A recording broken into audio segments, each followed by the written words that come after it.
breve de, sobre historias y leyendas de Nueva España.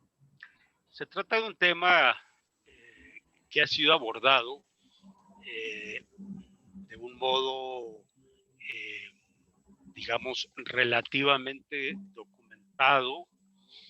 Ha sido abordado en ocasiones casi más como un discurso que como una historia, o a veces ha sido abordado más como una novela que una realidad.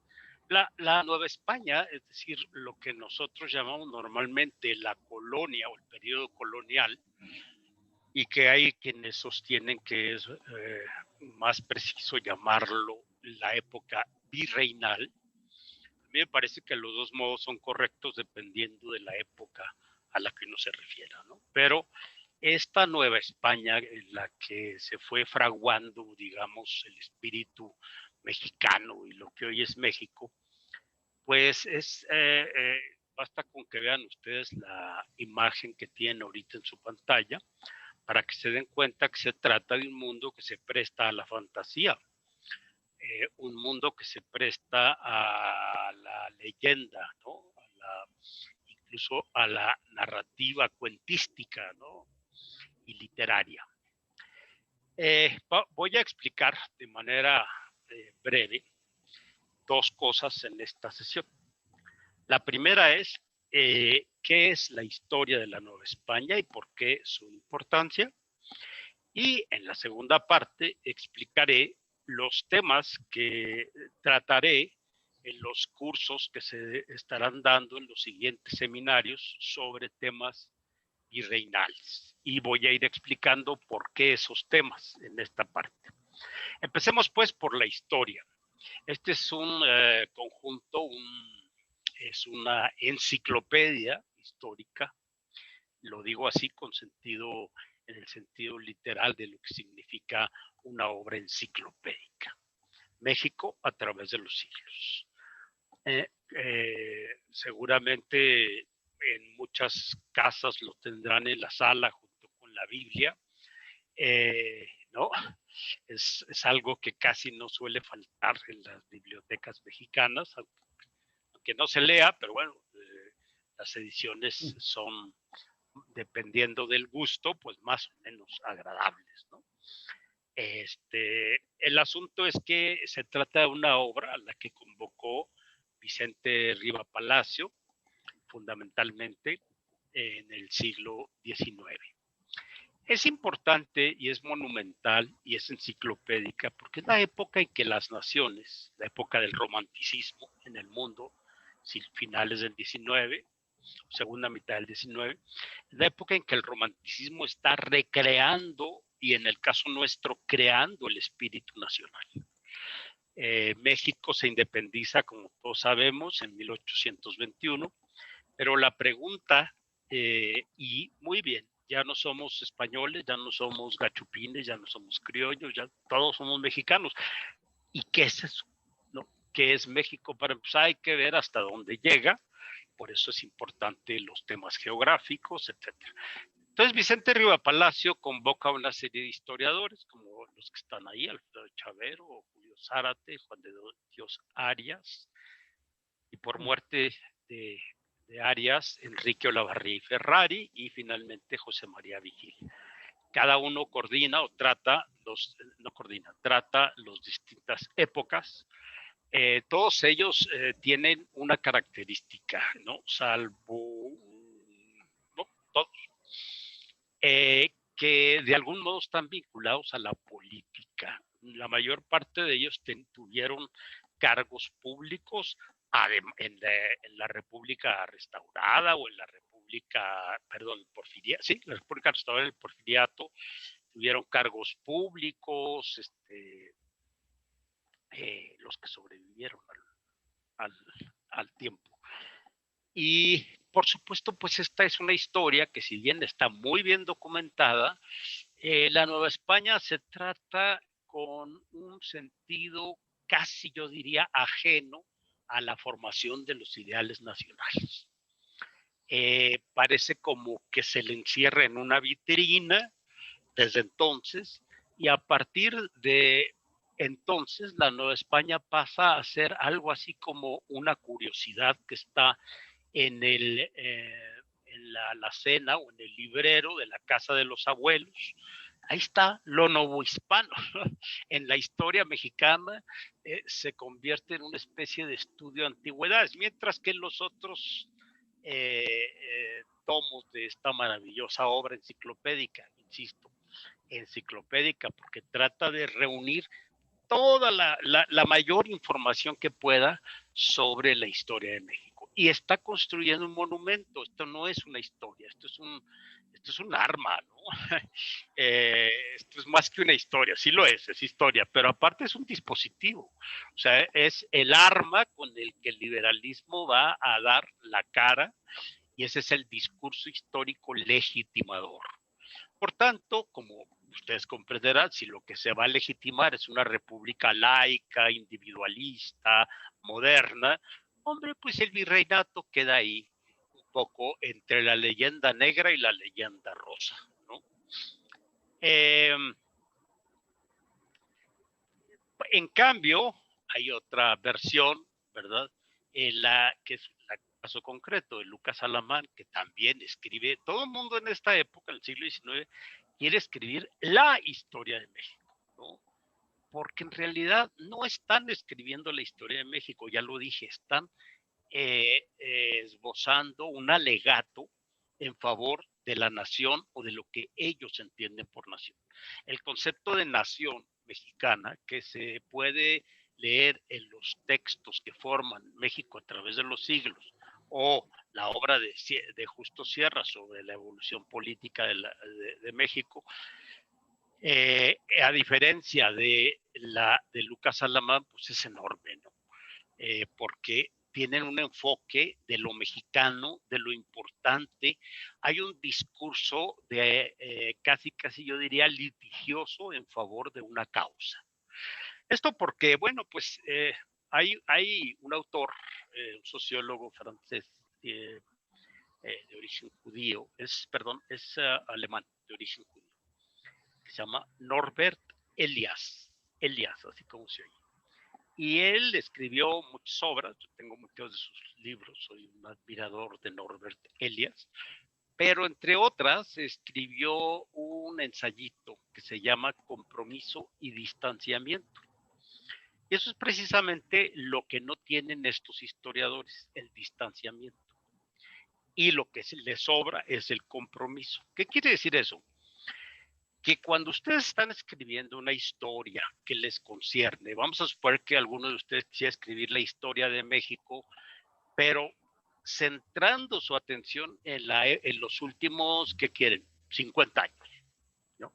Pues evidentemente, todo lo que digan anterior será enfocado a justificar lo que ustedes quieren defender como valores nacionales cuando lleguen sobre todo al momento en el que ustedes están viviendo o que les ha tocado vivir a sus padres, ¿no?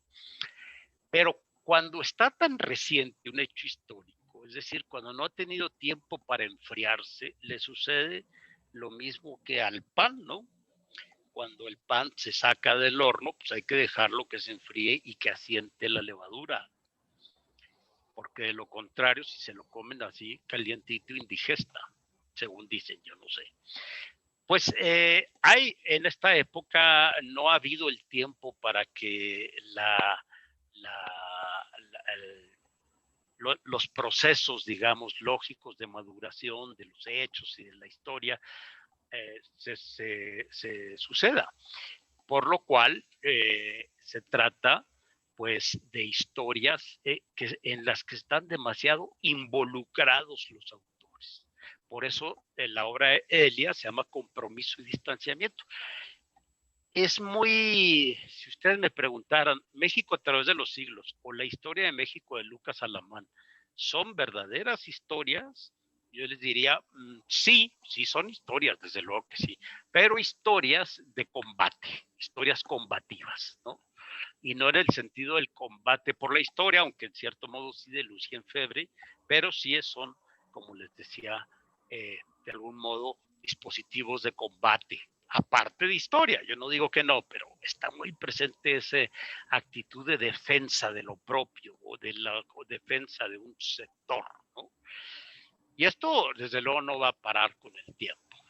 Bien, siendo así, la Nueva España, pues es un tema que dentro de la historiografía, así se llama a la historia, cuando hablamos de la escritura de la historia, no de la historia como el conjunto de hechos, sino al conjunto, a la escritura de la historia se le llama, eso tiene varias excepciones, pero historiografía.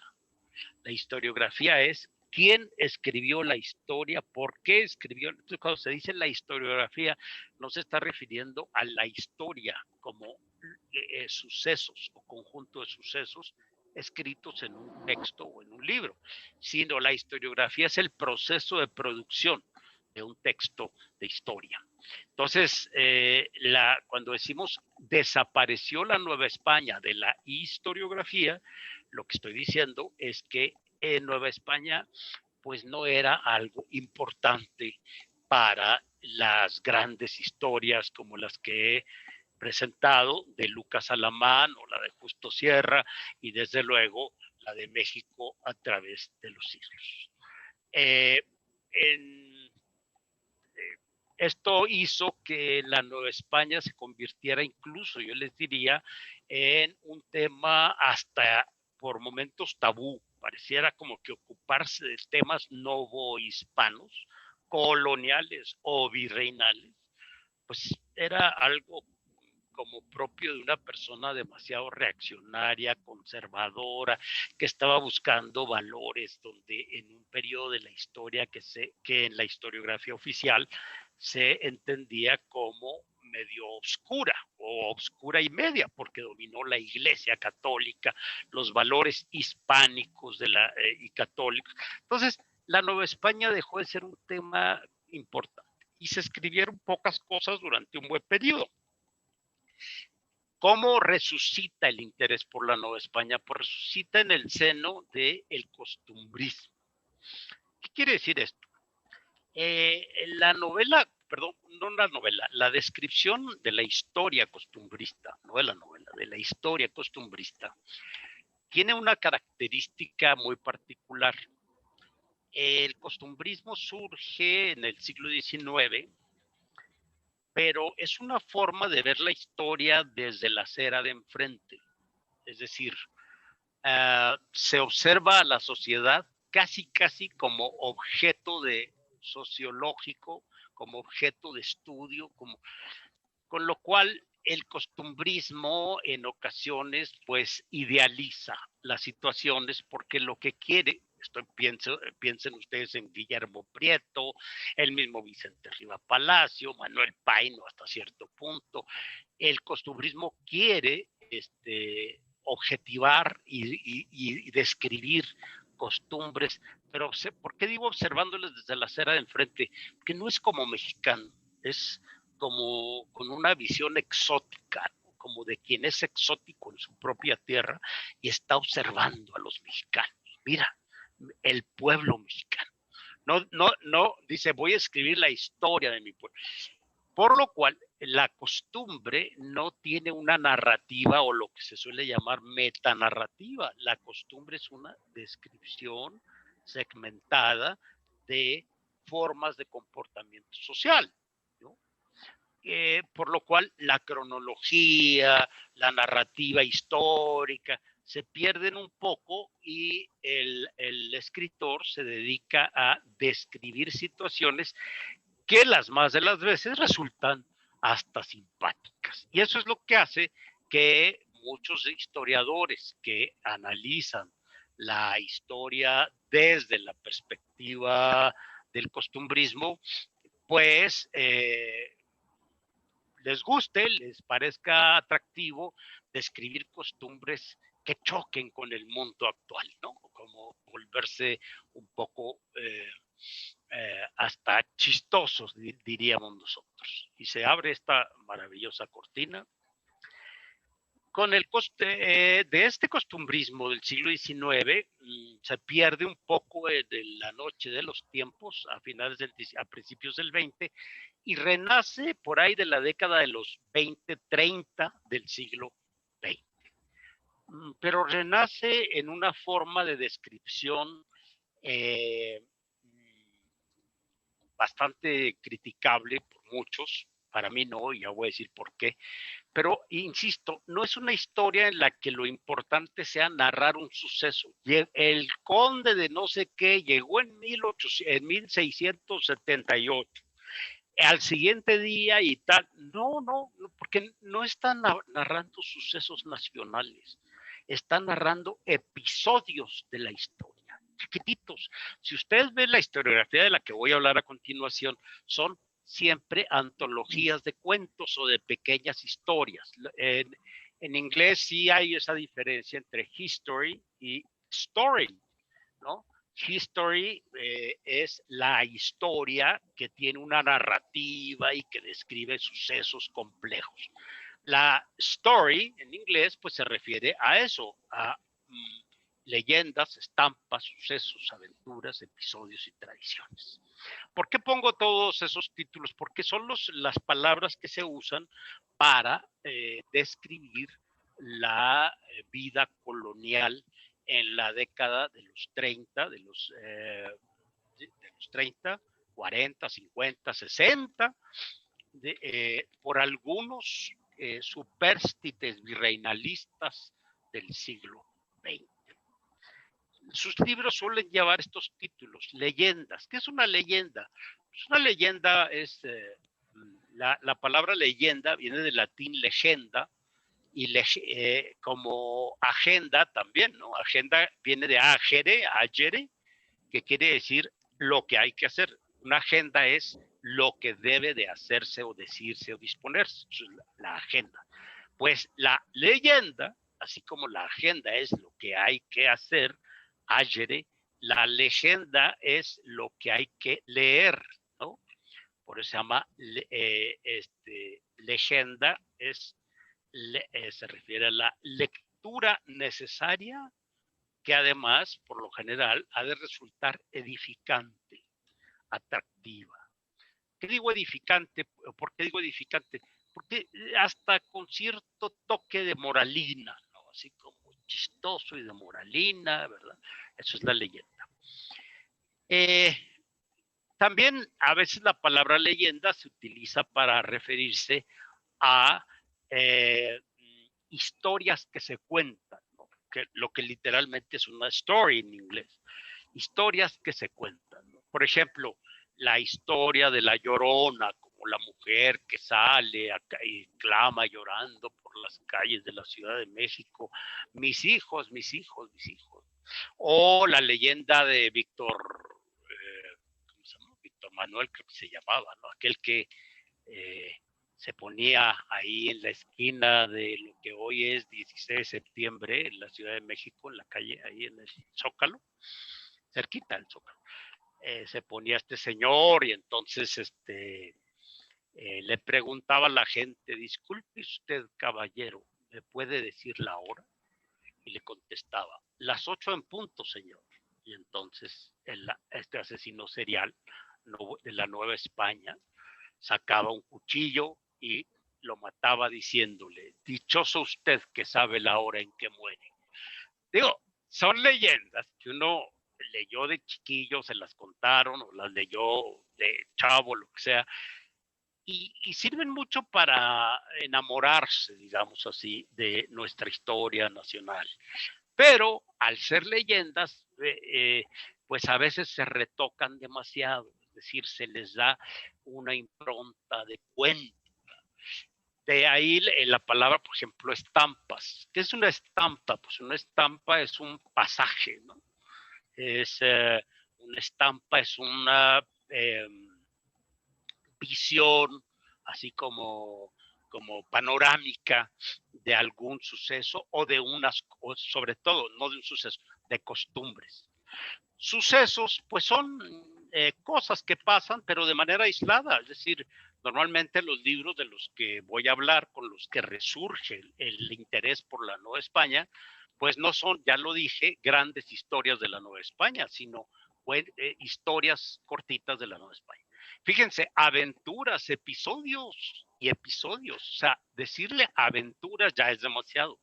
Pero se pueden ustedes encontrar un libro de historia en los años 50 que se llama La aventura de Rosuet en México. Y es una investigación bien hecha sobre un hombre que en la época virreinal posterior quiso vender Sonora a los franceses. En fin, son historias raras, ¿no? O en la de Lampard, por ejemplo, son historias simpáticas, raras, pero ya decirle aventuras, pues ya es un poquito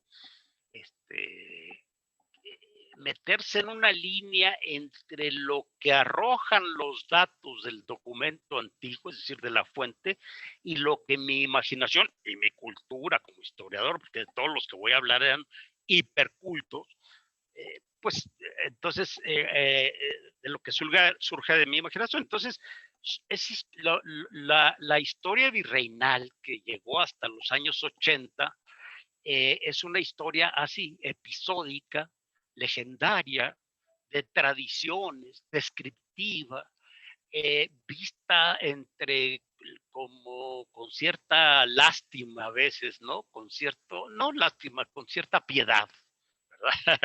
Es una historia medio piadosa, digámoslo así. Es el primero de todos los que, de estos que hicieron resurgir el interés por la Nueva España, que es de don Luis González Obregón, que escribió estos libros que seguro algunos de ustedes tienen hasta en sus bibliotecas. El de las calles de México era un libro muy común en las casas. La Inquisición y la Independencia, ahí está la historia de Guillermo Lampard, que es una historia muy interesante. Pero entonces Luis González Obregón va a los archivos y va sacando datos, pero esos datos los cuenta muy sabroso. Y aquí ya dije el asunto. A veces pareciera que el sabor está peleado con el saber, cuando en realidad la raíz latina de las dos palabras es exactamente la misma, sapere. Por tanto, sabor, es decir, sabrosa, historia sabrosa, no está reñida con saber científico, racional, certero. Don Luis González Obregón es padre de un historiador muy importante, para mí el mejor y el más recomendable historiador de historia de México, que es Luis González y González, que él, además de que introdujo la microhistoria o la historia matria en México, el hijo de Luis González Obregón, él, además de eso, tenía una característica, por eso les recomiendo sus libros, están escritos con sabor, ¿no? No solo es saber, es sabor, ¿verdad? Saber y sabor. Entonces, y él cuando hablaba, don Luis, el hijo de Luis González Obregón, pues era un hombre, yo me imagino que así debía haber sido Luis González Obregón, su padre, era un hombre que sin perder, desde luego, un ápice de seriedad en su trabajo de historiador, pues contaba las cosas simpáticas, pero pues en ocasiones sí le echaba un poquito demasiada crema a los tacos, ¿no? Entonces quedaba una historia muy sabrosa, pero y muy atractiva, mucho más que las horrorosas historias que actualmente se escriben en los centros de investigaciones serias y aburridas, y que las tesis doctorales que no le interesan a nadie, no todas, pero la mayoría, pues sí era una historia que la gente del común leía porque estaba contada con un lenguaje muy sabroso. Pero además, siempre en forma fragmentaria. Todos estos libros, por ejemplo, Croniquillas de la Nueva España. Fíjense el título. No está diciendo historia de la Nueva España, ¿no? Ni tampoco está diciendo el proceso de emancipación de los pueblos mestizos. No. Croniquillas. Es decir, casi como si un papá se lo estuviera contando a su hijo y el hijo estuviera ahí oyendo, oye papá, ¿y cómo fue? ¿Y por qué habrá sido? Y entonces pues el papá, como cualquiera que le gusta contar cosas, a todos los que nos gusta contar historias, pues somos personas que normalmente solemos tener imaginación y cultura general sobre la época de la que estamos hablando, con lo cual eso nos ayuda pues a completar el dato frío del documento que observamos en el archivo con imaginación para narrarlo bien. No es lo mismo. Les voy a poner un ejemplo de un libro que yo escribí sobre la Nueva España. Bueno, me encontré yo con el dato de que en una fábrica unos trabajadores se rebelaron contra el patrón en el siglo XVIII en Mixcoac. Me estoy refiriendo al libro del obraje de Mixcoac, del siglo XVIII. Es la Nueva España. Entonces yo voy al archivo y dice un recado así de la policía, digámoslo así, de Coyoacán, que dice, unos indios de Mixcoac se rebelaron. Hombre, yo no puedo decir en el libro de historia unos indios de Mixcoac se rebelaron. Yo tengo que buscar más cosas, más datos como Sherlock Holmes para que me ayuden a entender el proceso histórico. Y eso va uno completando. Entonces ya de ahí sale una historia completada por la cultura, por la interpretación que el historiador hace de la época y por el deseo de narrar, porque los historiadores normalmente lo que hacemos es narrar, ¿no? A mí lo que me gusta es esto que estoy haciendo, narrarles. Les estoy contando la historia de la Nueva España. Entonces, por cierto, les recomiendo todas las obras de Luis González Obregón, son extraordinarias, episódicas. Si ustedes me dijeran, pero son objetivas, mira, yo les respondería, la objetividad en la historia no existe. No existe porque ya se murieron normalmente todos, no existe porque lo que tenemos son datos sueltos, y la labor del historiador es cómo engarzo esos datos sin alterar la realidad o sin extrapolar la interpretación, ¿verdad? Ese es el gran desafío del historiador. Estos señores lo resolvieron con una hipernarrativa de lo más atractiva, simpática, divertida, que sí es verdadera. Evidentemente sí, ninguna de las historias que cuentan, salvo que lo digan en el título, normalmente las historias, todas estas historias que están ustedes viendo, no son inventadas ni soñadas, no son cuentos. Es historia obtenida de archivos, nada más que contada con sabor, ¿no? Sabrosamente, diríamos.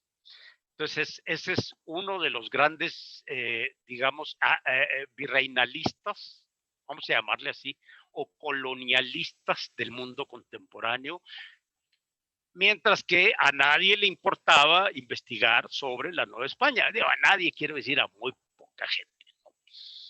Entre otras cosas porque no había orden en los archivos, en las bibliotecas, había mucho descuido de las fuentes. Entonces la gente normalmente lo que escribieran los historiadores, pues cosas de su época o del siglo XIX. Pocos historiadores, desde luego que los hubo, sí se ocuparon en el siglo final del XIX de lo virreinal, pero sobre todo como Ignacio García y Casvalceta, y Genaro Estrada, de coleccionar, ¿no?, material para que otros vinieran y escribieran la historia. Otro de esos simpáticos estudiosos del virreinato, que también a quienes lo hemos leído nos ha hecho reír, es Artemio del Valle Arizpe.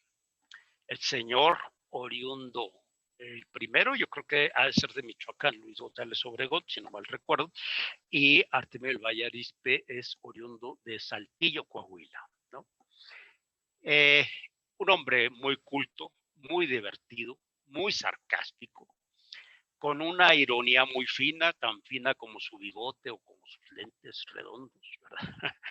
como su biblioteca, que debió haber sido una maravilla. Yo he visto las fotos de su biblioteca y debió haber sido espectacular su biblioteca. Bueno, eh, Artemio del Valle Arizpe, pues todavía se sigue leyendo. Fue otro de esos que conservaron la historia colonial o la historia virreinal que ha llegado hasta nosotros, ¿no? De los pocos, de este señor, pues tenemos obras que son, la verdad, divertidísimas. Yo creo que Artemio del Valle Arizpe sí se pasa porque tiene un vocabulario mucho más florido, más barroco y más florido, floridísimo, magnífico, riquísimo, muy simpático, muy un lenguaje muy irónico y muy fino. Se ve que era un hombre de letras, Artemio del Valle Arizpe.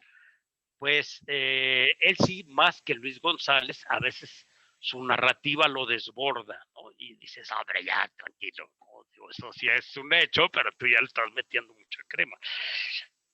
Pero bueno, son libros que yo se los aconsejo extraordinariamente. Si ustedes me dijeran, bueno, ¿por dónde empiezo para saber algo más de la Nueva España? Pues por estos libros. Todavía se consiguen en reediciones de Porrúa, en reediciones quizá incluso sepan cuántos debe estar, del Fondo de Cultura Económica debe haber algo por ahí. Pero en fin, y de la editorial Diana también, o la que era la editorial Diana todavía, que debe ser, no sé con quién se juntó, yo creo con Trillas debe estar publicando. Pero estos libros se consiguen, ¿eh? En cualquier librería de la Ciudad de México pueden ustedes conseguir, no todos, pero por ejemplo, Calle Vieja, Calle Nueva, sí. ¿Y qué es? Pues historias de las calles de la Ciudad de México durante la colonia y durante el virreinato. Historias, insisto, muy condimentadas, muy bien aderezadas, con todo tipo de aderezos, pero que al leerlo, pues es simpático. Este señor Artemio del Valle Arizpe sí no se aguantó las ganas y no solo escribió una historia de episodios de la Nueva España, sino que también llegó a escribir una novela. Yo la verdad la empecé a leer y sí me cansó porque se llama Canillitas. Está bastante divertida, sí es muy divertida, pero es una especie no una especie, es una, diríamos, la picaresca española reloaded, ¿no? O sea, se piensa él, a la luz de la literatura picaresca del siglo XVII, este señor del siglo XX, se le ocurre escribir esta novela picaresca mexicana, pero del siglo XX, entonces está un poco desfasado. Es un poco, sí, es muy divertida, pero bueno, es una novela y esa sí es novela pura. Y en sus libros, pues hombre, ya lo dije, ¿no? Si quiere que le dé el dato, pues se lo va a dar, pero pues eso a usted que le interesa, ¿no? Si le cuenta, por ejemplo, en este que estoy viendo aquí, virreyes y virreinas de la Nueva España. Todos hemos oído hablar de los virreyes, como este señor que está aquí, ¿verdad?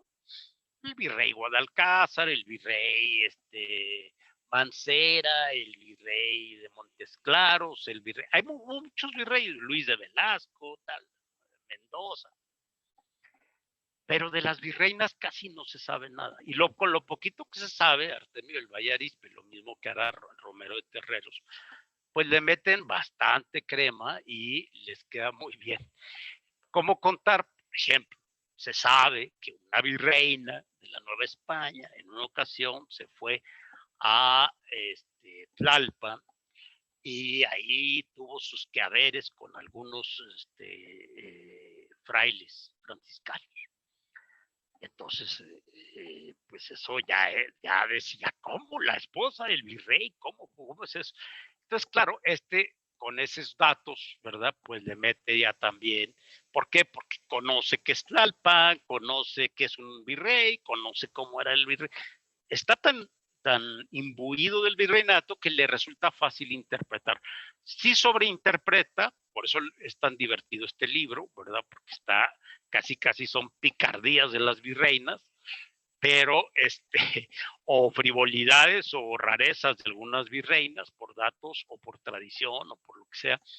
En fin, es bastante divertido, pero no deja de ser lo que ya dije. Episodios, todos estos libros no son una historia de la Nueva España que se siga, que ustedes la puedan leer. Son antologías de pequeños episodios legendarios de la Nueva España. Normalmente, ¿no? Desde luego los de las calles, pues eso es evidente, pues van calle por calle contando historias. Unas ocurrieron en el siglo XVII, otras en el XVIII, otras en el XVI. O sea, no es que haya un hilo conductor del libro de historia, son aportaciones al conocimiento de la Nueva España. Bastante recomendables con la cosa que ya dije, ¿no? Que tienen bastante de sabor junto con el saber. Otro de esos grandes virreinalistas cuya lectura les recomiendo amplísimamente. Para mí, el mejor de todos es Manuel Romero de Terreros, nacido en el 60, en 1860 y muerto en 1868, descendiente de los Romero de Terreros, el familión aquel, ¿no? Que crearon el Monte de Piedad, incluso, creo. Sí. Bueno, ahí tienen ustedes algunos de sus libros. Ahí está uno de otro que les voy a hablar ahorita, Toussaint. Manuel Romero Terreros también le mete sabor al saber.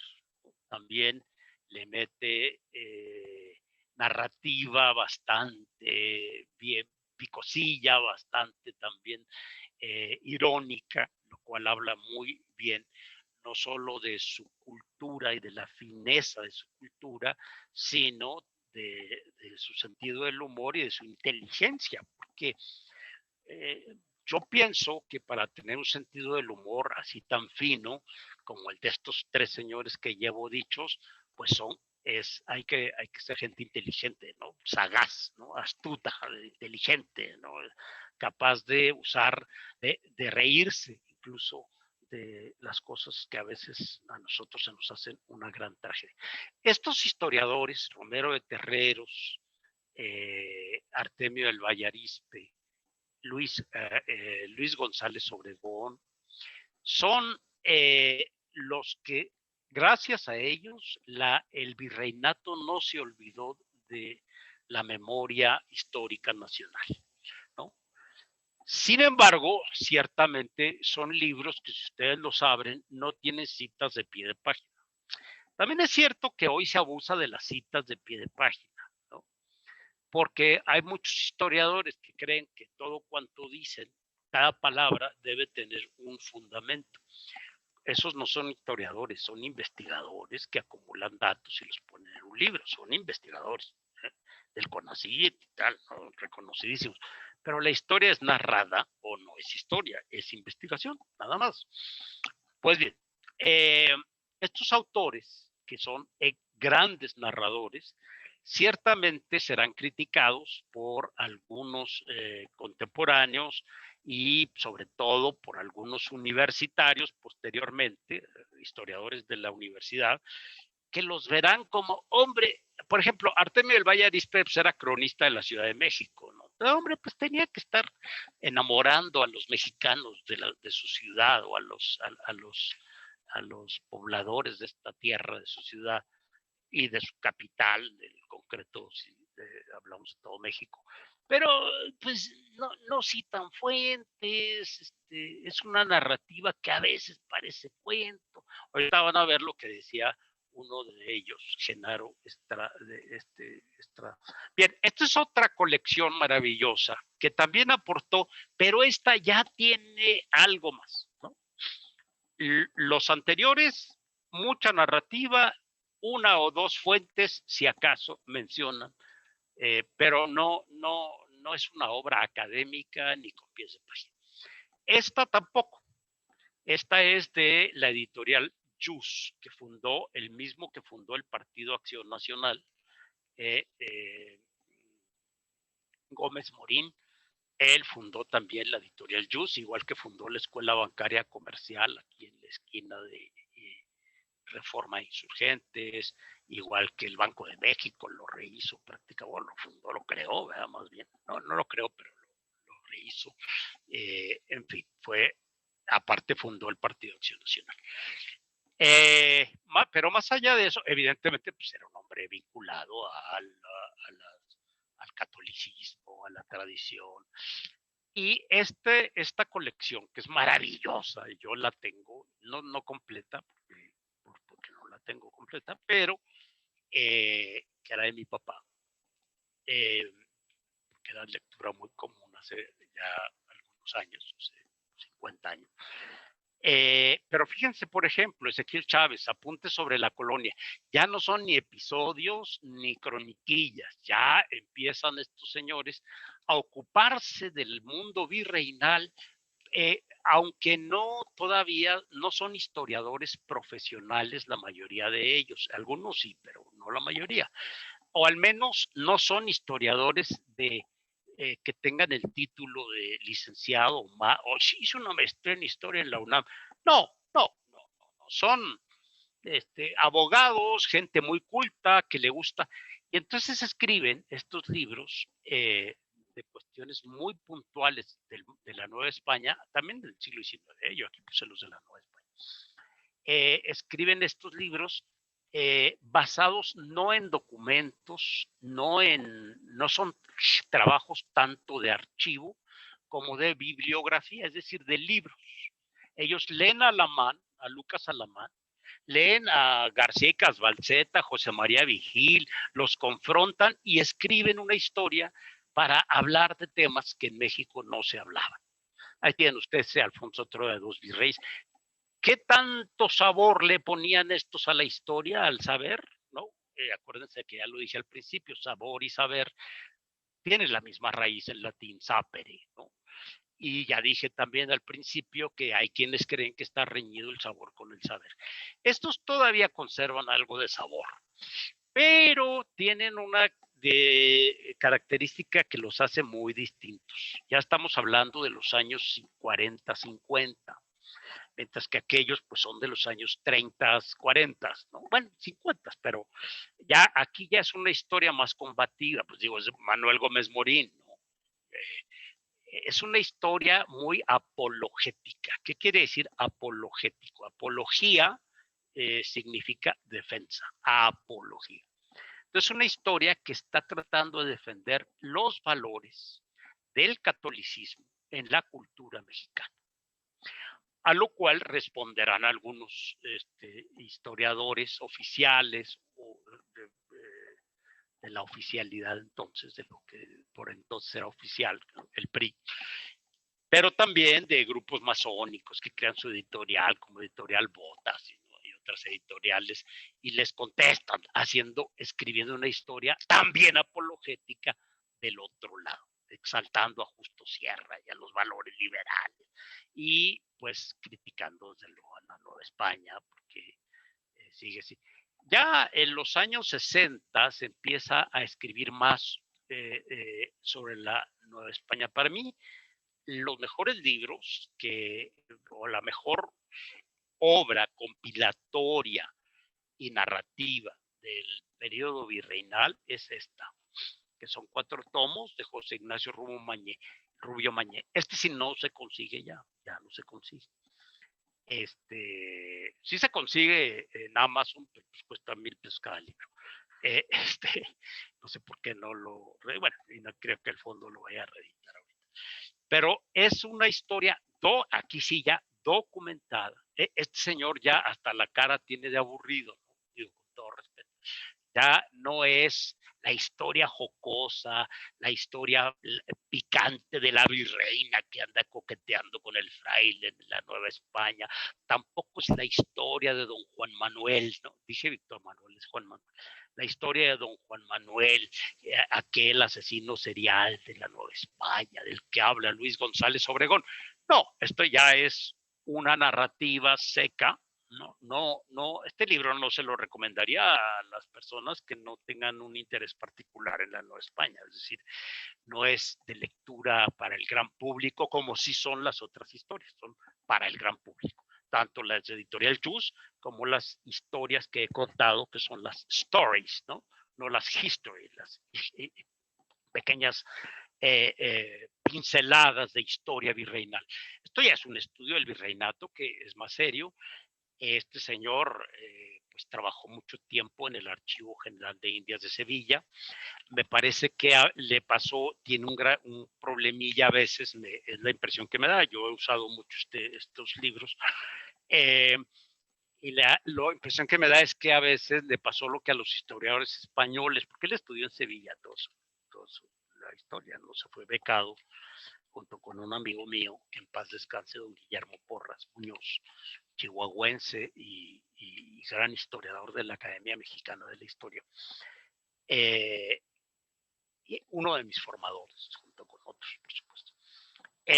Pero este señor, pues a veces le sobran información del archivo de Indias y le falta cotejar con algunas fuentes mexicanas.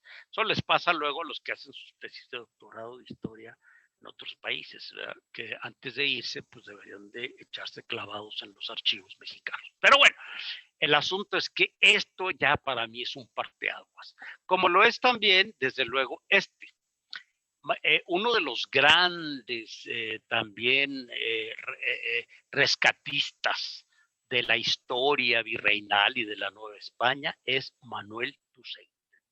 Manuel Toussaint, sobre todo porque empieza a escribir sobre el arte colonial. Manuel Toussaint escribe la historia de la catedral, del palacio, el arte colonial, las iglesias, el barroco. He de decir que yo aprendí bastante de los libros, del libro de Manuel Toussaint sobre cuestiones de historia artística de la Ciudad de México. Que por cierto vamos a organizar un recorrido, nada más estábamos esperando la luz verde, pero ahorita parece que todavía en la Ciudad de México tenemos estamos en fase sandía, ¿no? Que así le llaman, que está verde por fuera, pero está roja por dentro. Entonces no hay que creer tanto si ya estamos en etapa verde de la pandemia o no, pero bueno, en la Ciudad de México. Pero en cuanto ya el verde sea por dentro y por fuera, pues organizaremos y les avisaremos un recorrido breve por algunas, sobre todo en el Zócalo, ¿no? Porque para contar historias de las calles, pues para eso hay muy buenos cuentacuentos, ¿no?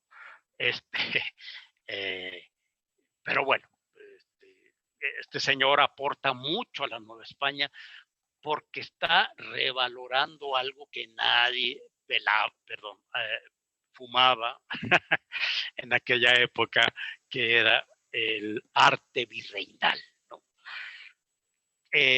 A partir de los estudios de Toussaint, como lo será luego de otros, Francisco de la Maza, etcétera, pues por el lado estético, algo sí se va estudiando con mayor profundidad de la Nueva España, ¿no? Ahora, los enemigos de la historia novohispana o los críticos, aquí pongo el fiscal del virreinato, como le llamó Antonio Ríos, Gregorio Torres Quintero, un libro infumable, México hacia el fin del virreinato español. Un libro que cada cosa que va describiendo de la Nueva España, en vez de contarla y ya, no se aguanta las ganas de destruirlo. Y lo que cuente. Había unas fiestas maravillosas donde servían unas jícaras de chocolate en la Nueva España, que por cierto ese chocolate era producto del robo que hacían. O sea, es una historia negra, exactamente la de Gregorio Torres Quintero, exactamente lo contrario de las historias de las calles de la Ciudad de México, de Artemio el Vallarista y de Luis González Obregón. Señores, siempre negativo y deprimente. Yo creo que le hizo falta una pues antidepresivo o algo, o sea, que era un hombre muy, muy negativo. Sin embargo, bueno, su libro fue publicado y avalado por el gobierno y horrible, por cierto, desde el punto de vista estético, el libro es feo, muy feo, muy chafa, pues, ¿no? Y bueno, pero este es uno de esos críticos del virreinato, que no le gustó. Y otro es Estrada, Genaro Estrada, el mismísimo que hizo la doctrina Estrada en materia diplomática. Le critica a los virreinalistas. Fíjense lo que dice Genaro Estrada, que era un señor muy, se supone, muy científico y tal. Fíjense cómo describe la historia de los virreinalistas como Luis González Obregón o Artemio el Vallarispe. Dice, toman un asunto del siglo XVI, XVII y XVIII. Luego lo escriben en lengua vulgar. Después le van cambiando las frases, enrevesándolas, aplicándoles transposiciones y por último viene la alteración de las palabras, como Artemio el Vallarispe o como Luis González Obregón. Hay ciertas palabras que no suenan a colonial y para hacerlas sonar se le sustituye con un arcaísmo. Eso sí es típico de Artemio el Vallarispe. Un arcaísmo real o inventado y he aquí la fábula consumada. Genaro Estrada es un gran crítico de los historiadores de la Nueva España porque Genaro Estrada, que este era sinaloense, por cierto, de Mazatlán, Genaro Estrada, él era un coleccionador. Decía Artemio del Vallarispe que su casa se fue convirtiendo primero en un museo y después en una bodega y después en un, en un caos, porque pues acumulaba, era un gran recopilador de documentos, de textos antiguos, ¿no? Que hacía falta, ¿no? Hacía falta que se hiciera esa labor de recuperación de fuentes para escribir una historia más profunda de la Nueva España. Pero bueno, esta es la burla que hace de estos señores. Dice, estos, Luis González se refiere a todos estos, ¿no? Que son muchos, son más que los que mencioné. Estos señores, ¿verdad? Toman un dato y lo... sin embargo, Genaro Estrada, pues no se pudo escapar de lo mismo. Les voy a poner un ejemplo de cómo narra la historia Genaro Estrada, el gran crítico de los que la narran sabrosamente, como González Obregón o Artemio el Vallarispe. Esto es un texto de Genaro Estrada. Dice, fíjense cómo narra un hecho histórico. Esto es la narrativa de un hecho histórico. Por la tarde, cuando la siesta termina y la anchurosa casa es un poema de silencio que apenas el chorrito de la fuente de azulejos va glosando en tono menor, son los arcos escudados del patio que enverjan los cerros de Vizcaya. La familia va a reunirse en la pequeña sala de asistencia. Está escribiendo una escena de la vida cotidiana en la Nueva España. Oigan, ¿y cómo sabe que el chorrito suena, que la fuente de azulejos va glosando en tono menor? ¿Cómo sabe que dice, cuando la siesta termina y la anchurosa casa es un poema de silencio? ¿No? Si yo, pues, actualmente, si yo, y mal, yo no lo estoy criticando, yo no me estoy diciendo que lo que él criticó de los historiadores como González Obregón y Vallarispe y estos, pues lo que él criticó, pues resulta que él mismo lo termina haciéndolo. Ya se ve que hablar de la Nueva España les provocaba siempre mucho un desafío a la imaginación. Por eso escriben de esa manera. Lo que criticaba, fíjense ustedes, yo les iba a decir que si yo presento en la actualidad un libro de historia para que se lo publique el Fondo de Cultura Económica o la editorial Porrúa, y mi libro empieza por la tarde cuando la siesta termine la anchurosa casa. No, me van a decir, oiga, pues ¿qué no dijo que de historia? Esto ¿no? Porque hoy iba a decir gracias, no, debido a la insana intervención o injerencia de un filósofo contemporáneo que ni historiador es, acabó con la narrativa histórica, ¿no? Me refiero a Michel Foucault. Michel Foucault, un filósofo, no era ni historiador, pues creó una historia, una teoría de la historia que reinterpreta, pero sobre todo al crear esa narrativa. Este señor, Michel Foucault, dice que la historia la han escrito los ganadores para explotar a los perdedores. Un poco es la idea, ¿no?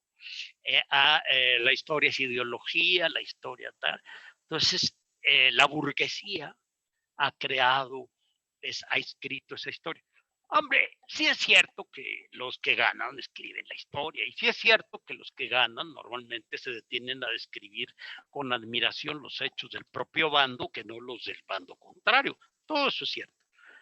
Pero de ahí a que toda a que toda historia deba tener como fin esclarecer nuestras conciencias y liberarnos del yugo de la maldita historia oficial, hombre, eso ya es demasiado.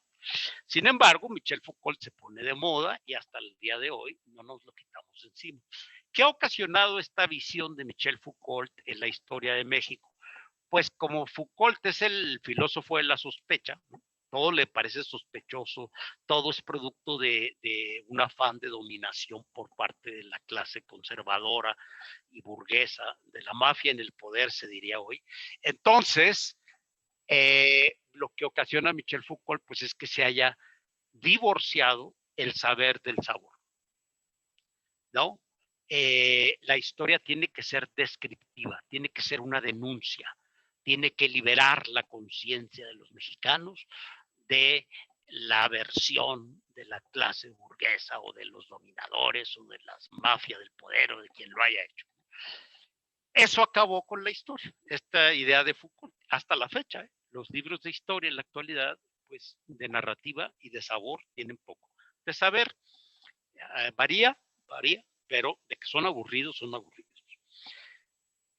Aquí está otra forma de describir del propio Genaro Estrada, para que vean cómo se describía la historia antes. Aquella noche, el marqués de Branciforte, que era que era virrey de la Nueva España, tuvo un horrible sueño. ¿Cómo vas a ver que tuvo un horrible sueño? Soñó que el propio Carlos V, armado en la pintura del Tiziano, como en la pintura del Tiziano, es decir, con su armadura y a caballo, llegaba a la Plaza Mayor de México e iba con paso resuelto y ademán airado en derechura de la magnífica estatua de bronce de Carlos IV en el día que el día anterior había sido descubierta con grandes fiestas y populares trépitos. Fíjense, lo que este señor quiere decir es que el marqués de Branciforte no le gustaba mucho la estatua de Carlos IV, que no le caía bien la estatua de Carlos IV. Pues para decir eso dice que aquella noche el marqués de Branciforte tuvo un horrible sueño. ¿Ustedes se imaginan que en el Colegio de México o en el Colegio de Michoacán o en el Colegio de Michoacán sí hay que no, pero en la UNAM, ¿verdad? Las escuelas de historia actualmente, alguien pueda decir aquella noche el marqués de Branciforte tuvo un horrible sueño? No.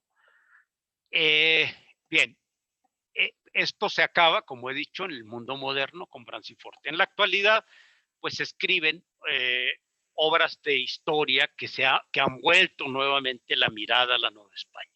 Algunos bajo la óptica de Foucault, otros no. Estos libros que puse aquí los puse porque yo soy coautor de esos libros. Y como son libros que luego terminan abandonados en las bibliotecas, dije, bueno, pues para que vean lo que se escribe. Yo participé en estos dos libros. Uno se llama Creación, Función y Recepción de la Emblemática y otro se llama Las Dimensiones del Arte Emblemático del Colegio de Michoacán. Son obras de historia, pues yo procuro contarla de forma clara, no sobrepasarme porque ya no se usa en los calificativos y en el aderezo lingüístico, pero sí, pues ceñirme lo más que se pueda a un cierto orden, una exigencia de los documentos, ¿verdad? Así pasa con la Nueva España. Hasta aquí, pues, la historiografía y se hablan estas maravillosas cortinas que nos pusieron los diseñadores del equipo de diseñadores del Centro de Estudios Baltasar Graciano. ¿De qué temas se hablaría en un curso como los que va a haber? Porque este es una especie de masterclass. ¿De qué temas me parece importante hablar en los seminarios sobre la Nueva España. Voy a solo a decir cuáles son y por qué las temáticas que a mí me parecen más importantes. En primer lugar, perdón, pues está el explicar qué es la Nueva España, la ubicación, la topografía, los mapas. Y aquí vamos a abrir otra vez la cortinita. Hablaríamos en estos cursos, desde luego, de la Nueva España, no solo de México, de Ciudad de México, ¿no? No solo de la Ciudad de México, sino también de la conquista que no se acaba en el 21, sino que en el 1521 con Cortés, sino que se continúa el siglo XVII, XVIII, con importantes conquistas, sobre todo del norte, donde había muchos grupos a los que en general se denomina chichimecas, ¿verdad? Los chichimecas se les llama pues, a todos estos indígenas del norte, y aquí pues es un proceso de larga duración, ¿no? Entonces hay que hablar de esta parte del México en la época virreinal, que normalmente hablamos de las calles de la Ciudad de México y la Ciudad de México. Bueno, y también desde luego de Puebla, de Zacatecas, San Luis Potosí, Guanajuato, bueno, y Nueva Vizcaya, y Nuevo León, ¿no? Y Nuevo Santander, pues, ¿qué pasó con todo eso, no? Pues hay que hablar también de esa historia porque es parte del desarrollo histórico de la época virreinal. ¿Qué otros temas? Pues desde luego tenemos que hablar en un curso sobre el virreinato o en seminarios como los que vamos a impartir en los siguientes días, pues de las instituciones. ¿Qué instituciones? Pues la primera y la más importante, el virreinato y toda su estructura. Hay que hablar de ellos. Ahora, yo no voy a dar en estos seminarios, no voy a dar una clase así como de historia de las instituciones, ¿no? Aquí está la Real Audiencia y aquí está. No, digo, sí, lo diré porque estoy dirigiéndome a un público general, pero hablaré fundamentalmente de los quiebres institucionales, las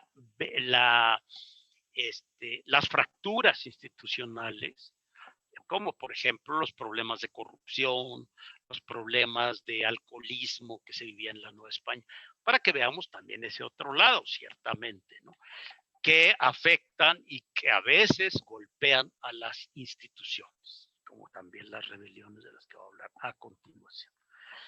También hablaríamos en un curso de la Nueva España de las complicadas relaciones entre la Iglesia y el Estado.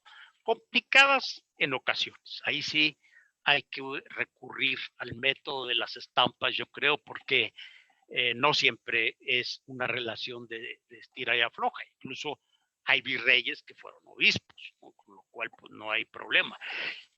Sin embargo, hay periodos en los que sí hay problemas porque un sector de la iglesia, como por ejemplo los jesuitas junto con los carmelitas, que siempre los amigos de los jesuitas son los carmelitas, ¿no? Se pelean con otro sector de la iglesia, ¿verdad? Como por ejemplo el clero secular. Eso también se verá, pero cuando también hay problemas entre obispos y virreyes. Tal es el caso, por ejemplo, del que hablaré en uno de estos seminarios, de la famosa rebelión ocasionada por el pleito entre el virrey Marqués de Gelbe y el obispo de la Nueva España.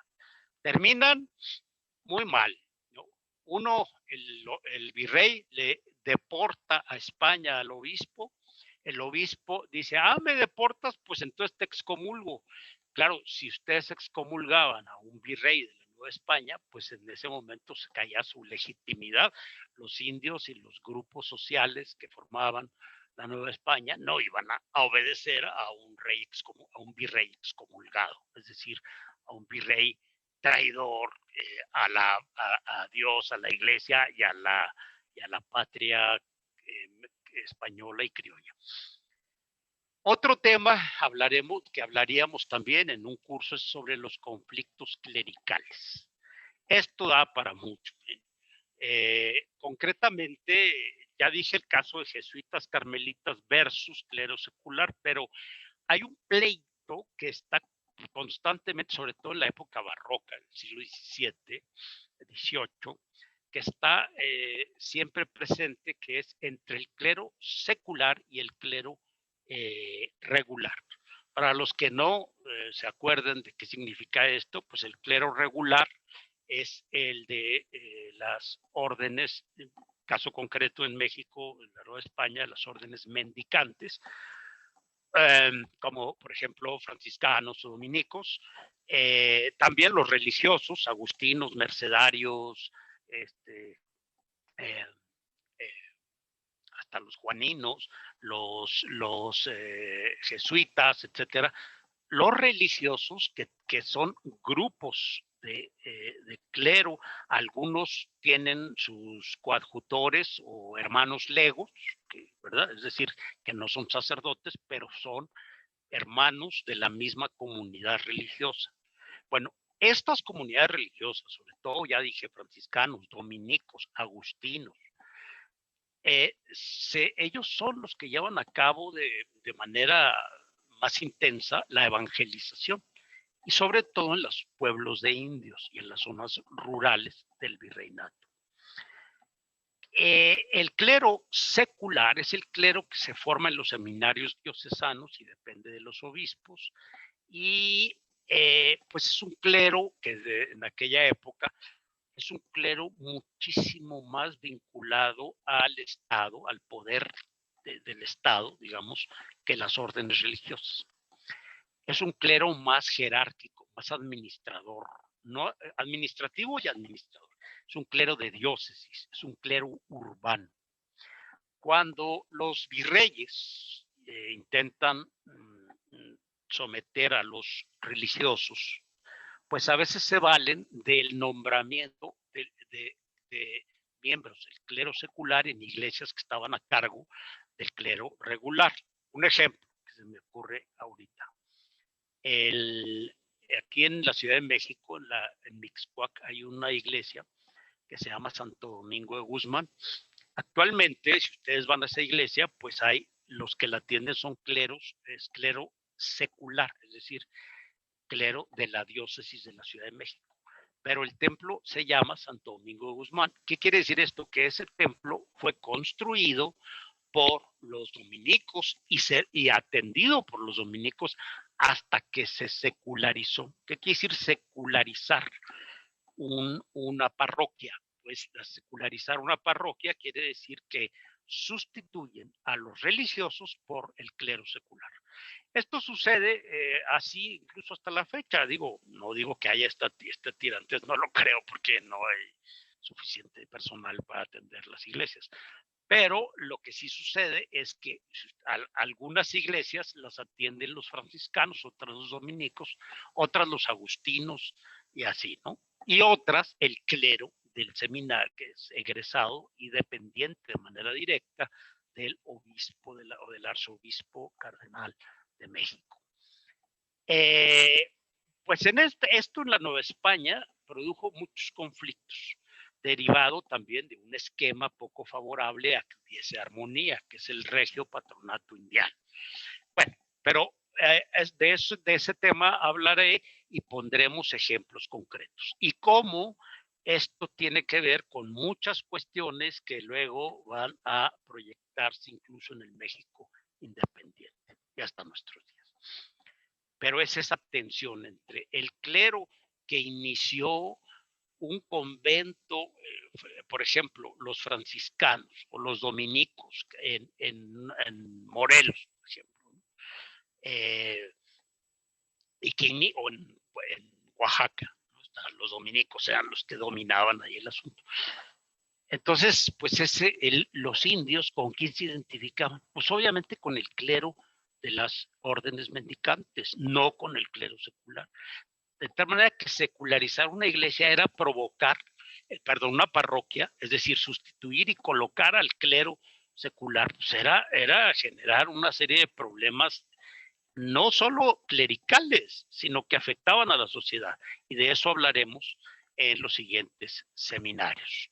Otro tema que hay que estudiar en cualquier curso que se dé, y lo vamos a hacer en los seminarios que vamos a dar, es el tema del trabajo. De esto no se sabe nada.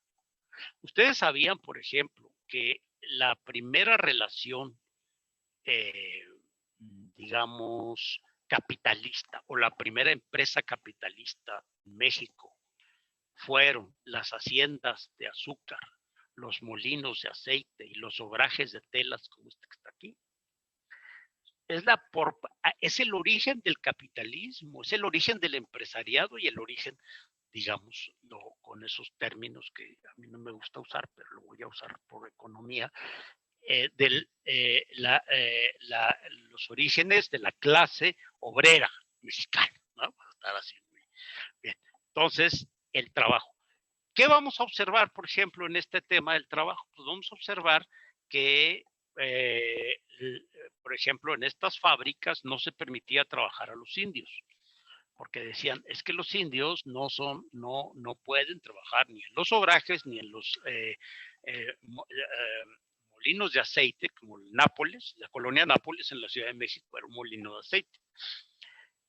Ni tampoco en los obrajes como Coyoacán, Mixcoac, Querétaro, en todos lados había estas fábricas como la que están viendo ahí en la pantalla, ni tampoco en algunas haciendas, depende de qué se dediquen, los indios, porque estaban súper protegidos.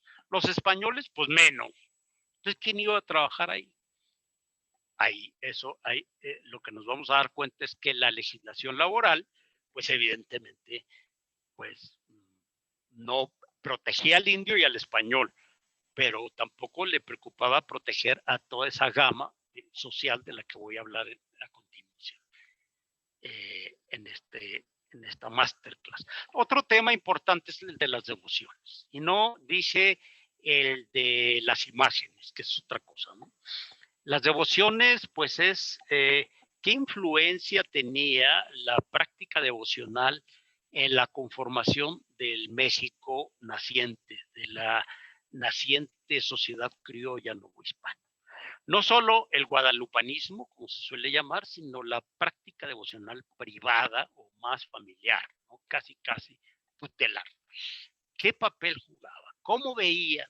Hubo choque entre la visión occidental cristiana y la visión tradicional prehispánica, por ejemplo, de la teogonía prehispánica. Claro que sí. ¿Y cómo se produjo? ¿Y qué produjo? ¿Qué tipo de sincretismos religiosos produjo? Esto es también otro tema que veremos en los siguientes seminarios de la Nueva España, ¿no? Hay muchos temas sobre esto de devociones. Otro gran tema para entender la Nueva España es el tema de su conformación social. Y con esto voy a concluir esta masterclass para dejarlos picadones e invitarlos a nuestros seminarios.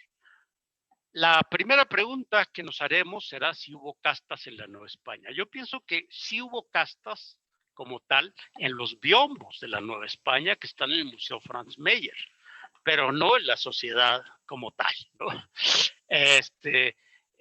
Me refiero a estos cuadros de castas que les gustaba tanto, sobre todo hacer en el siglo XVIII, y sobre todo con las que se pintaban biombos muy bonitos, como los que están, les recomiendo que los vean, en el Museo Franz Mayer.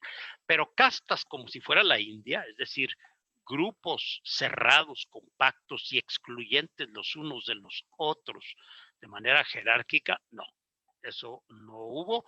Lo que hubo fue un complejísimo proceso de muchas razas, etnias y grupos de poder. Y es precisamente también de lo que hablaremos. ¿Qué razas vivían en la Nueva España? Ustedes dirán, pues las razas que son el origen del pueblo mexicano hasta la fecha. Los negros, los indios y los españoles.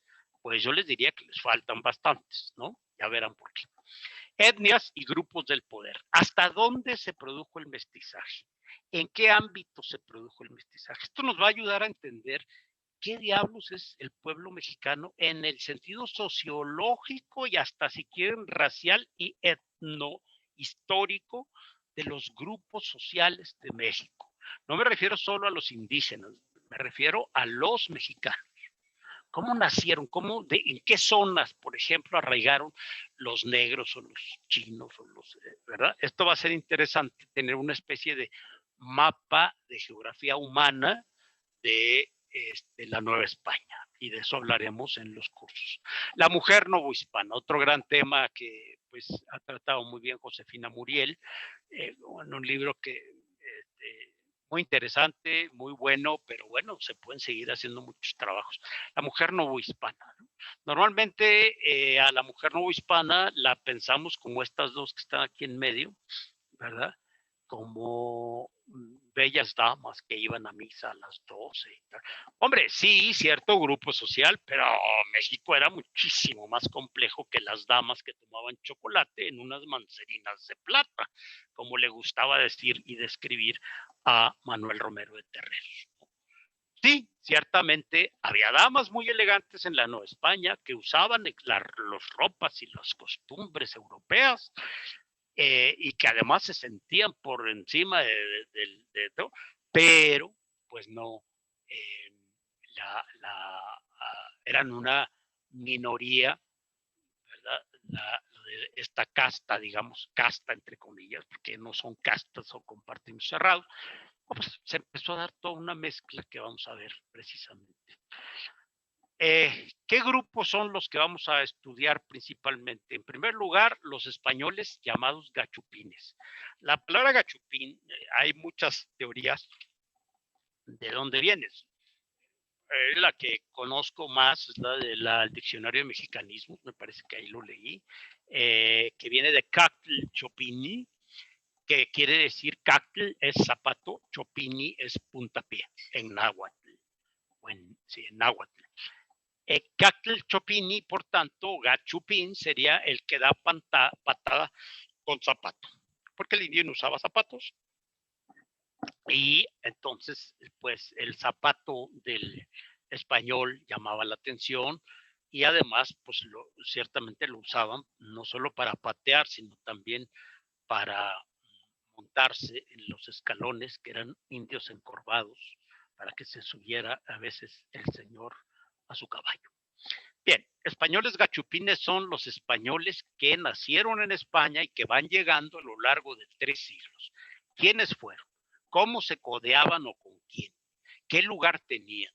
¿Constituyeron realmente una minoría privilegiada? Otro tema de la conformación social, a partir de la pregunta inicial sobre si hubo castas, es el de los indios. Ya vimos, españoles criollos, perdón, españoles gachupines. Los indios, el otro gran grupo, el grupo más privilegiado junto con los españoles. Ustedes dirán, ¿cómo que privilegiados si los explotaban? Los explotaban relativamente, porque los trabajos más duros no los resistían. Tampoco tenían un sistema inmunológico así como demasiado fuerte para aguantar enfermedades, las pandemias, las epidemias, los diezmaron bastante a la población indígena. Pero, ¿quiénes eran los indios? ¿Cómo vestían? ¿Qué comían? ¿Eran libres? Etcétera, ¿no? Vamos a ver, y a propósito, este señor que está aquí tomando, que uno de los más grandes problemas que presenta la Nueva España en los indios desde el punto de vista social es la creciente tendencia al alcoholismo. También vamos a hablar de las habilidades del indio. El indio demostró tener habilidades que los españoles no tenían. Bueno, basta con decir el famoso arte de plumería con plumas de ave, que hacían unas maravillas. Eran muy creativos, pero también tenían ciertos defectos como los que ya mencioné, ¿no? De la salud y del vicio. Eh, Españoles americanos, pues estos son los criollos, son los hijos de los españoles gachupines que pues normalmente no van a querer a veces, o no a veces, no van a querer mucho a los gachupines, porque pues el gachupín, como es privilegiado, es el que ocupa los principales cargos, no solo en el poder temporal gubernamental, sino también en la iglesia. Entonces, claro, el español, que es hijo de españoles, pero que nació en la Ciudad de México, en la Ciudad de Puebla o en San Luis Potosí en los siglos virreinales o coloniales, pues es una persona mucho más vinculada a la tierra, entiende mucho más que es un indio, que es un negro, que es un mulato, qué tipo, ¿no? Y por tanto, pues tendrá siempre esta necesidad de, de defender lo americano o lo mexicano o lo novohispano como propio frente al gachupín que parece siempre un invasor. Otro tema interesantísimo y absolutamente poco estudiado es el de los negros, que normalmente se distinguía en la Nueva España los negros criollos, los negros bozales y los negros cimarrones. Los negros bozales eran los más sumisos, eran normalmente la mayoría, al menos en el siglo XVII, venían de Angola y los traían los portugueses, eran los que traían a los negros de sus barcos, los dejaban en Veracruz, sí, en Veracruz, y pues los recogían de África, y los negros, estos bozales, que pues eran estos negros, insisto, recién llegados, muy sumisos, muy, pues yo diría asustados frente a un mundo tan desconocido, aunque hubo casos de rebeliones negras. Ustedes no sabrían, seguramente, que en México hubo una rebelión negra que puso a todo mundo de cabeza, ¿no? Que fueron los negros cimarrones. Estos negros que, siendo esclavos, huían a la sierra de Puebla y ahí fueron formando un grupo y se les ocurrió que por qué no mataban a todos o sometían a todos los blancos, a todos los indios, a todos los criollos y a todo mundo y fundaban una república negra. Yo sé que esto suena como a novela de Alejo Carpentier, ¿no? Pero no es novela, es real. Incluso pensaron en fundar un reino negro de la Nueva España, y hombre, tan fuertes fueron esta rebelión de los negros y marrones que el virrey reunió a las milicias populares, incluso dio permiso extraordinario de que se armaran los mestizos para ir a someterlos a la carretera de Puebla, a Veracruz. Pero no pudieron con ellos, porque los negros eran, además de que eran muy fuertes, pues eran muy bravos y muy buenos para esconderse, para huir, ¿no? Se movían muy rápido en la sierra, etcétera. No pudieron con ellos, tuvieron que pactar, ¿verdad? Pero ellos ya habían nombrado habían nombrado los negros a un rey, una reina. Primero se rebeló un negro bozal. Es que estaba yo explicando acá los negros. A ver. Negros bozales, los recién llegados, negros criollos, los que ya nacieron aquí, pero hijos de africanos. Y estos negros y marrones se les llamaba así, una forma de llamarles, que eran los negros que huían y que se escondían y que y que querían formar una república novohispana o mexicana negra, donde sometieran a todos. Insisto, no pudieron con ellos, no había ejército en la Nueva España, había las milicias. Eso ya se vería también en los seminarios, qué eran, cómo se formaban, qué armas tenían, etcétera. Pero estos negros, pues finalmente el gobierno de la Nueva España tuvo que pactar con ellos, les dio permiso e incluso les permitió fundar un pueblo, ¿verdad?, que se llamaba San Lorenzo de los Negros, precisamente. Y bueno, había negros tanto en la parte del Pacífico como el Atlántico, ¿no? Porque unos se iban a trabajar a la costa del Pacífico y otros muchos se quedaban en la zona de Veracruz o del Golfo de México. Pero estos negros, ustedes dirán, ¿y dónde están? Porque si uno va a Colombia los ve negros y blancos. Aquí en México no, porque los negros, en primer lugar, descubrieron algunos españoles que los indios les tenían miedo a los negros, con lo cual eligieron a los negros para que fueran los capataces de las fábricas, de las haciendas o de los rancherías, todo. Eran los que controlaban a los indios, sobre todo eran capataces, y se volvieron gente brava, ¿no? Pero, ¿dónde vivían los negros? Pues vivían con los indios. Y por tanto se fue produciendo esto, por ejemplo, que tienen ustedes aquí dentro de las castas, se llama mulata con indio y esta es loba, ¿no? Así le llamaban. Pero pues este es el mestizaje en el que el negro terminó fundiéndose con los indígenas y luego con los españoles.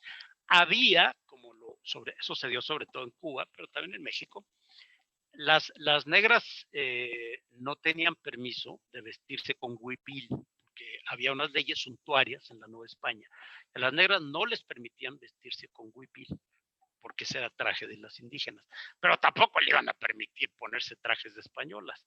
Entonces les permitieron usar cierto estilo de ropa, como más o menos esta que está aquí, que fácilmente pues se volvía más escotada y como las mujeres eran más voluptuosas, pues entonces a los españoles, de hecho es un tema interesante, a los españoles del siglo XVII, si ustedes observan, no se casaban con las indias, tenían hijos con las indias. En cambio, con las negras, a veces las tenían como amantes, pero muchos se casaban porque les gustaban más las negras que las indias, ¿no? Eso, bueno, es un fenómeno que se observa, por ejemplo, en Puebla, por ejemplo, en la Ciudad de México, pero también se da los negros, pues tiene lugar el mestizaje, mezclan, perdón, no encontraba la palabra, se mezclan con otras razas, sobre todo con los indígenas.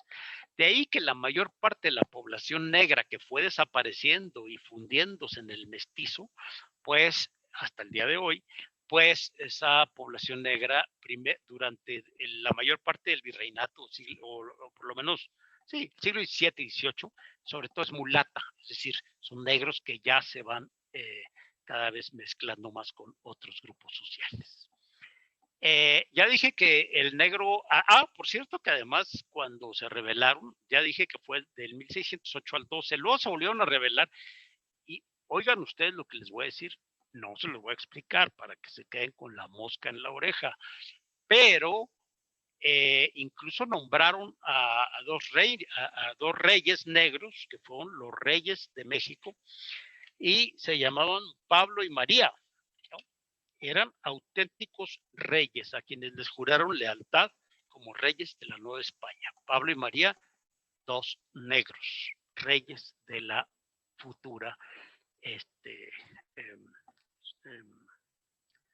supuesta Nueva España negra. Los mestizos, pues los mestizos es que terminan siendo todo, porque el mestizo no es el hijo de español con India, no. El mestizo es el fruto de todas estas mezclas y por tanto, pues es un grupo social que si bien va creciendo, también es cierto que está poco protegido por la legislación, especialmente la laboral, como veremos también en su momento. Y luego al mestizo a veces se le asociaba, el mestizo defendía tener sangre española y con eso ya, ¿no?, lo dejaban en paz. Pero también se le asociaba porque los mestizos tendían más a vivir en lo que se llamaban las repúblicas de indios, los pueblos de indios, las repúblicas de indios, en los barrios de indios. Y por tanto el mestizo era más asociado al negro o al indio que a un español, aunque dijera que tenía sangre española. Entonces, ahí hay un trauma histórico importante para el mestizo, un trauma que proviene de no ser reconocidos por la legislación, por una parte, y un trauma de que son considerados como clase social vil, esa es la palabra que se utilizaba, vil, ¿qué quiere decir? Inferior. Y sin embargo, pues era la clase que hoy constituye pues, el 80%, si no es que más, de la población mexicana, ¿no? Estos cuadros de castas los pintan muy bonitos. Es parte de la idealización de la que hablaba al principio de esta charla. La idealización de las castas. Fíjense ustedes qué bien los visten, ¿no? Se parecen como aquellos que yo cuando ganó el gobernador Velasco, ganó la gubernatura de Chiapas. Por angas o por mangas, yo fui a su toma de posesión allá a Tuxtla. Y lo que más me llamó la atención es cuando llegaron los grupos indígenas.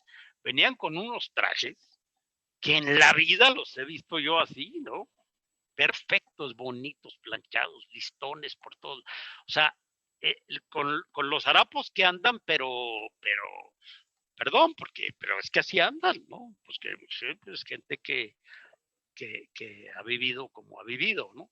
Pero estos eran como más que vestidos de indios, iban disfrazados de indios, que es muy distinto vestirse que disfrazarse, ¿no?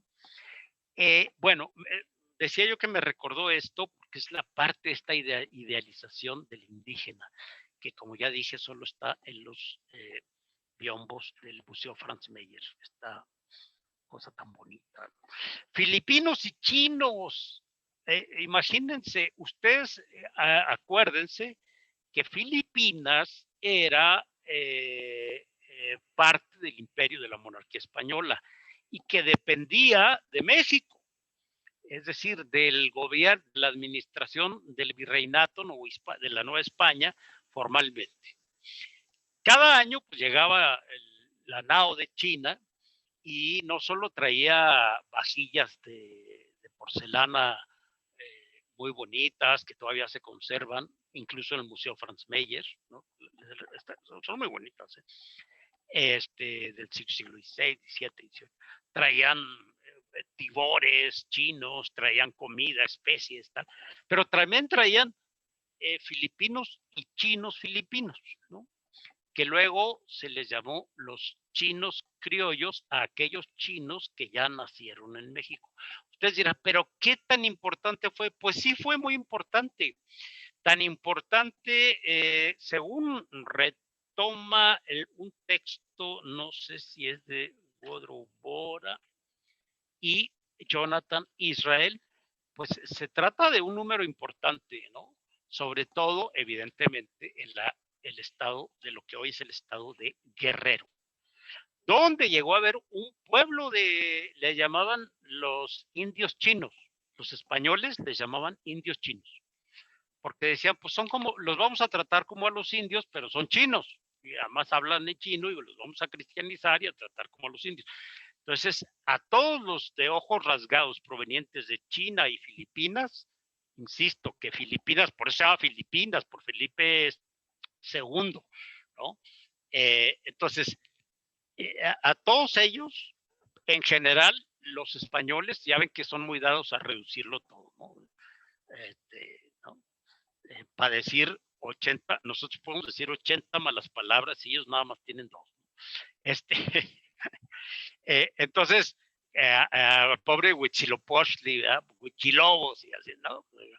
Pero el asunto es que a todos los de ojos rasgados, que cada vez fueron más, sobre todo en esta zona de Guerrero, y luego se vinieron hacia el centro, les llamaban los indios chinos, ¿no? Los indios chinos.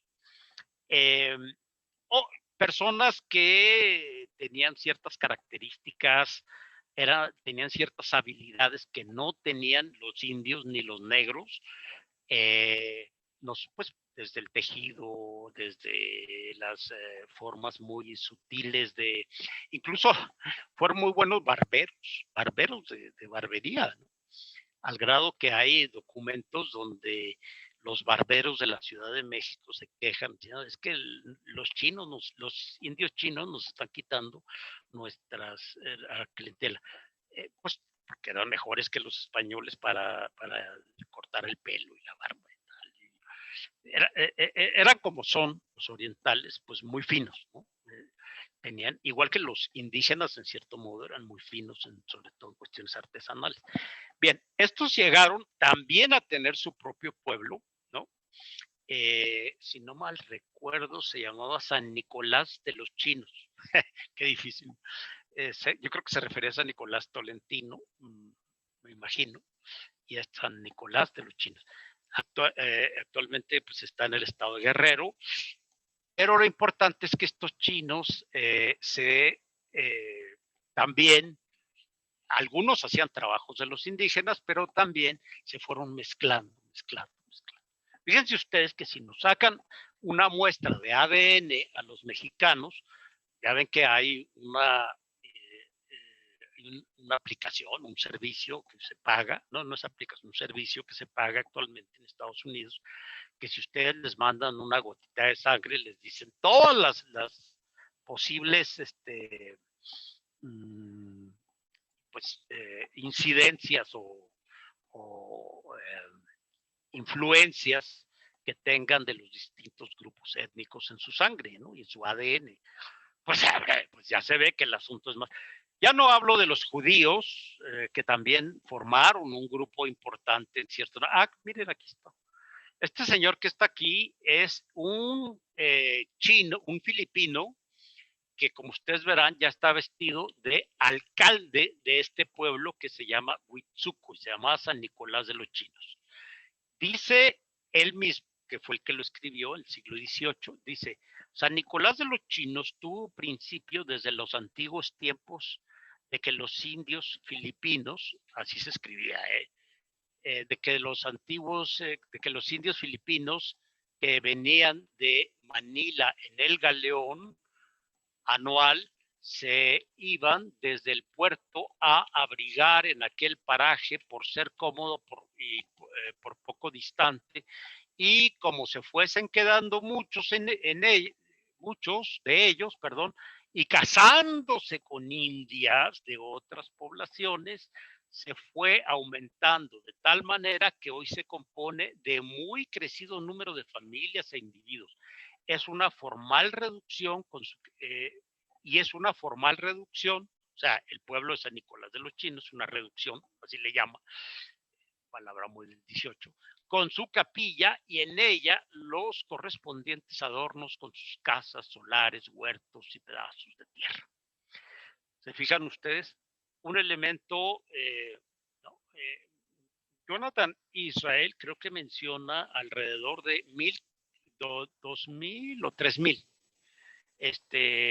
filipinos que ingresaban anualmente, ¿no? Ya para el siglo XVIII. Son bastantes, y con los filipinos venían chinos, porque acuérdense que los chinos pues invadían toda esa zona. Y ahora no, ahora los chinos ya son muy respetuosos y ya se conforman con sus fronteras con toda humildad, incluso están dispuestos a renunciar a las que invadieron seguramente. Pero pues en esta época, pues había mucha presencia china en Filipinas, con lo cual pues, se venían chinos, mandarines y chinos, y lo que ellos llamaban los chinos indios, los indios chinos, que eran los filipinos. Además porque físicamente se les hacían parecidos. Esto también lo menciona, no, estos textos, no me acuerdo que si es el de Marroquín, pero bueno, que también pues, se les hacía parecidos. Entonces, bueno, vamos a tratarlos como los indios. Y bueno, finalmente se arraigaron en la tierra. Pues estos y otros temas vamos a tocar en los siguientes seminarios que vamos a dar. Esto solo ha sido una introducción para decirles qué temas se van a tocar, por qué son importantes esos temas y por qué ha sido importante también, como ya dije, la prehistoria de la me voy a regresar hasta el principio, perdón de que pase así esto, por favor, Eunice, si puedes lo cortas de lo que grabe, que no se vea que estoy regresando así. Bien, entonces nada más retomando las ideas iniciales, la Nueva España se convierte en una historia exótica dentro de la historia patria monumental, es una historia exótica, una historia como de relicario en vitrina de abuela, ¿no? Una cosa así. Se le trata también a la historia colonial como parte de un alegato, como parte de una defensa. Y finalmente, nada más quería retomarlo para redondear las ideas, se produce una Nueva España idealizada tanto por el costumbrismo del siglo XIX como por la literatura de leyendas, estampas, sucesos, aventuras aventuras, episodios que, como ya dijimos, representan Luis González Obregón, entre otros de los que he mencionado, Artemio El Valle Arizpe, y Manuel Romero de Terreros, entre otros. Ya con Toussaint se da otra tendencia. Bien, pues esos serían los temas que se tocarían en los siguientes seminarios.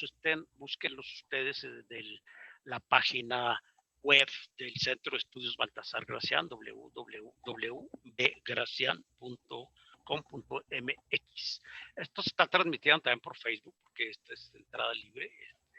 Entonces, pues también a los que estén en Facebook les mandamos un saludo, y a todos ustedes pues, los invitamos a que vean nuestras páginas. Va a haber varios cursos, en uno se va a tocar, seminarios y workshops, en algunos se va a tocar la fiesta barroca novohispana, pero vamos a hablar de esa Nueva España como la queremos ver. Una Nueva España que necesita ser narrada con sabor, sin alejarnos demasiado del saber, ¿no? Saber y sabor no están peleados, como creen a veces los aburridísimos historiadores de la colonia que hay en algunas partes e instituciones de este país. Pues vamos a tratar entonces de recuperar ese excesivo sabor de Valle Arizpe o González Obregón con el excesivo saber de los maestros de la sospecha que ven todo tras la óptica de Michel Foucault, es decir, una Nueva España tejida de pura deseo de dominación, explotación y vejación de los oprimidos, ¿verdad? Un poco como estamos viendo en la actualidad que domina en el discurso oficial, ¿no? Bien, no sé si haya sí, comenta don comentarios, preguntas. Muy buenas noches, Fa. Comenta, está Jaime del Arenal. El doctor del Arenal. Comenta yo aquí. Don Gildardo López Tijerina que el lugar ahora se llama Huitzuco de los Figueroa, en donde nacieron Rulfo y una generación de gobernadores de Guerrero, los Figueroa, Rubén Figueroa. Sí. De conocidas, una conocida familia, ¿verdad? Sí. De gobernador, eso sí que eran dominadores. Sí, cómo no. Muy bien. No sé si hay algún otro comentario. No hay ningún otro comentario. Bueno, pues esto sería, los invitamos pues, si quieren les presento rapidísimamente, no es que ya es tarde, pero nada más les voy a mostrar estos cursos a los que me refiero. Déjenme ver, aquí está. Son 3 cursos. Y de una vez les digo los otros. México colonial, leyendas y tradiciones. Vamos a hablar justamente vamos a desarrollar estos temas de los que hablé hoy. 14, 21 y 28 de junio, las inscripciones en nuestra página. Ya está la de Juan Rulfo, falta una, muy interesante, ha sido una muy buena experiencia hablar de Juan Rulfo. Y también Seducción Política Maximiliano en México, una aproximación desde el enfoque de Carl Jung.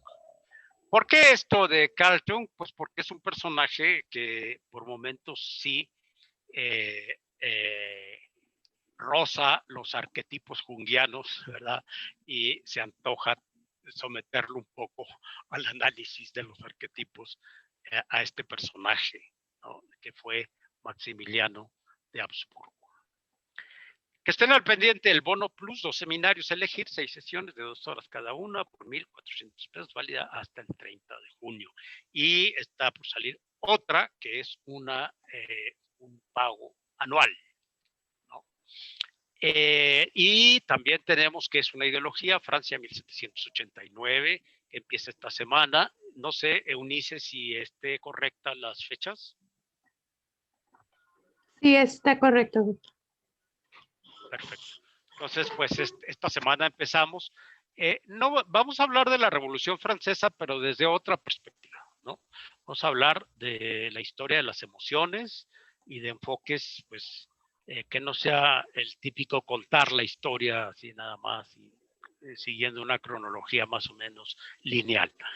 Vamos a hablar, por ejemplo, pues de las paradojas, mientras que en los revolucionarios elevan la razón a diosa y le levantan un altar, en los pueblos como lo ha demostrado Robert Danton, en los pueblos en los barrios de París, pues son ajenos a todo lo que se está diciendo y pues viven conforme a tradiciones ancestrales. Estos choques es muy interesante analizarlos. Es un curso que a mí personalmente me resulta placentero.